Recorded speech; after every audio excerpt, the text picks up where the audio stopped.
சீட்டு மோசடி தாவேக்க நிர்வாகி மனைவி மீது புகார். தாம்பரம் அடுத்த பெருங்குளத்தூரில் பண்டு சீட்டு நடத்தி பல லட்சம் ரூபாய் மோசடி செய்ததாக கூறப்படும் சம்பவத்தில் பாதிக்கப்பட்டவர்கள் பணத்தை திருப்பித் தரக் கோரி காவல் நிலையத்தை நாடிய நிலையில் வயதான பெண் ஒருவர் தீக்குளிக்க முயன்ற சம்பவம் பெரும் பரபரப்பை ஏற்படுத்தியது. மாங்காடு பகுதியைச் சேர்ந்த ருத்ரா மற்றும் ஏழுமலை ஆகியோர் பெருங்குளத்தூரை சேர்ந்த கார்த்திகா என்பவர் மூலம் வள்ளி என்பவர் நடத்தி வந்த பண்டு சீட்டில் பணம் முதலீடு செய்ததாக கூறப்படுகிறது. வாரந்தோறும் 200 ரூபாய் செலுத்தி மொத்தம் 10 லட்சம் மதிப்பிலான பண்டு சீட்டில் பணம் கட்டி வந்ததாக அவர்கள் தெரிவித்துள்ளனர். பண்டு சீட்டு காலம் முடிந்து பல மாதங்கள் கடந்தும் முதிர்வு தொகையை கேட்டபோது இன்று போய் நாளை வா என்று தொடர்ந்து அலைக்கழித்ததாக பாதிக்கப்பட்டவர்கள் குற்றம் சாட்டுகின்றனர்.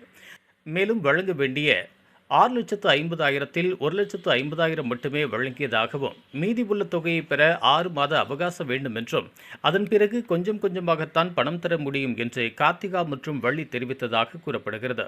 இதுகுறித்து பேர்க்கின்கரணை காவல் நிலையத்தில் புகார் அளிக்க சென்றபோது அங்கிருந்த சில பெண் காவலர்கள் இந்த விவகாரத்தை இங்கு விசாரிக்க முடியாது, இனிமேல் இங்கு வராதீர்கள் என பேசியதாக பாதிக்கப்பட்டவர்கள் குற்றம் சாட்டுகின்றனர். இதனால் மன உளைச்சலுக்கு ஆளான ஏழுமலையின் தாய் காவல் நிலையம் முன்பே தீக்குளிக்க முயன்றதால் அங்கு பரபரப்பு ஏற்பட்டது. உடனடியாக காவல்துறையினர் அவரை தடுத்து பின்னர் புகாரை பெற்று CSR பதிவு செய்ததாக தெரிவித்ததாக கூறப்படுகிறது. மேலும் வள்ளி ஏற்கனவே பண்டு சீட்டு மோசடி வழக்கில் சிறை சென்றவர் என்றும் கார்த்திகாவின் கணவர் தமிழக வெற்றிக் கழகத்தின் நிர்வாகி என்பதால் அரசியல் செல்வாக்கை பயன்படுத்தி நடவடிக்கையை தாமதப்படுத்துவதாகவும் பாதிக்கப்பட்டவர்கள் குற்றம் சாட்டியுள்ளனர். அதேபோல் என்ன கேஸ் வேண்டுமானாலும் கொடுங்கள், நான் மறுபடியும் உள்ளே போயிட்டு வருவேன் என்று கார்த்திகா பேசியதாக கூறப்படும் ஆடியோவும் வெளியாகியுள்ளது. எனினும் அந்த ஆடியோவின் உண்மைத்தன்மை அதிகாரப்பூர்வமாக உறுதி செய்யப்படவில்லை.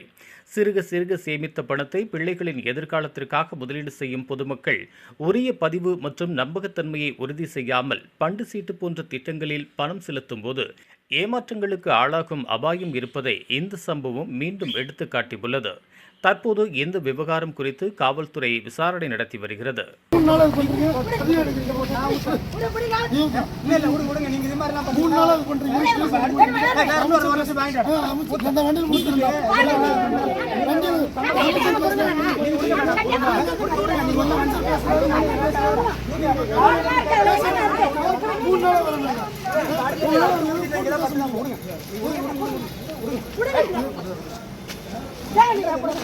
காலையில இருந்து கேஸ் எடுத்து சொன்னா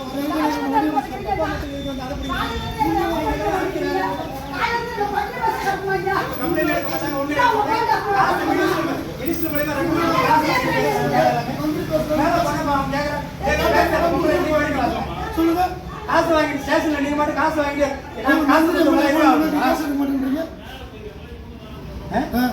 நீங்க பண்றதெல்லாம் அந்த நேற்று வந்தவங்க இன்னைக்கு இன்ன வரைக்கும் வந்து எட்டி பாக்குறாங்க. காலையில நீங்க கொஞ்சம் கூட ரெஸ்பான்ஸ் பண்ணாம இருக்கீங்க.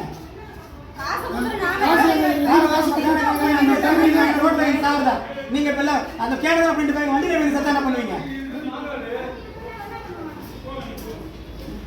இது போன்ற உள்ளூர் செய்திகள், மாநில செய்திகள் மற்றும் பயனுள்ள தகவல்களை உடனுக்குடன் தெரிந்து கொள்ள GST ஆன்லைன் மீடியாவை இலவசமாக சப்ஸ்கிரைப் செய்து கொள்ளுங்கள்.